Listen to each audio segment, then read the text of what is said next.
کرنے حسین کے سجدے کی زکات بھی نہیں بن سکتی۔ جب جبر کی تیغیں چمکنے لگیں اور ایک ایک کر کے آوان و انصار جام شہادت نوش کرنے لگے، کبھی واہب شہید ہو رہے ہیں، کبھی زہر شہید ہو رہے ہیں، کبھی اون و محمد کے لاشیں گر رہے ہیں، کبھی قاسم کی جوانی لٹ رہی ہے، کبھی جواں اکبر کی آواز کربلا کے ریک زاروں میں گونجتی ہے، یا ابا ہو ادرکنی، میرے باپ مجھے پکڑیے۔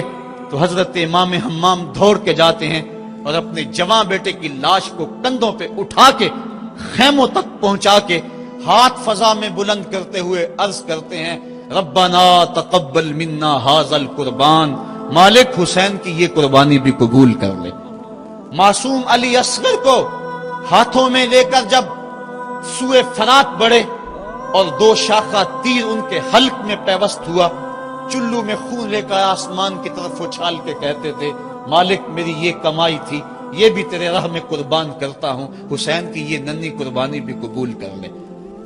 اب آیان و انصار اور اہل بیت کی ایک ایک کلی کربلا کے اندر کٹ گئی، فاطمہ کا سارا چمن اجڑ گیا، مصطفیٰ کی آل میدان کربلا کے اندر کٹ گئی۔ اب امام حمام ہاتھ میں تلوار لیے میدان عمل میں آئے اور آپ نے جو آخری خطبہ دیا تاریخ کے اوراق میں موجود ہے، لوگوں میرا حسب و نسب پہچانو، میں کون ہوں، میں کون ہوں، مجھے پہچانو، جلدی نہ کرو، ناحق خون اپنے ذمے نہ لو، میں وہ ہوں جو رسول کریم کے کاندھوں پہ کھیلتا رہا ہوں اور مجھے حضور نے لوریاں دے دے کے پالا ہے، میں حضور کی زبان چوسا کرتا ہوں۔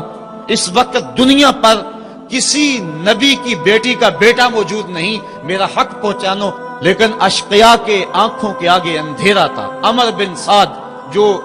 رے کی حکومت کے لالچ میں سب کچھ کرنے کے لیے تیار تھا، وہ حضرت سعد بن ابی وقاص کا بیٹا ہے، اور یہ وہ صحابی ہے جن کے لیے حضور کہتے تھے فدا کا امی و ابی۔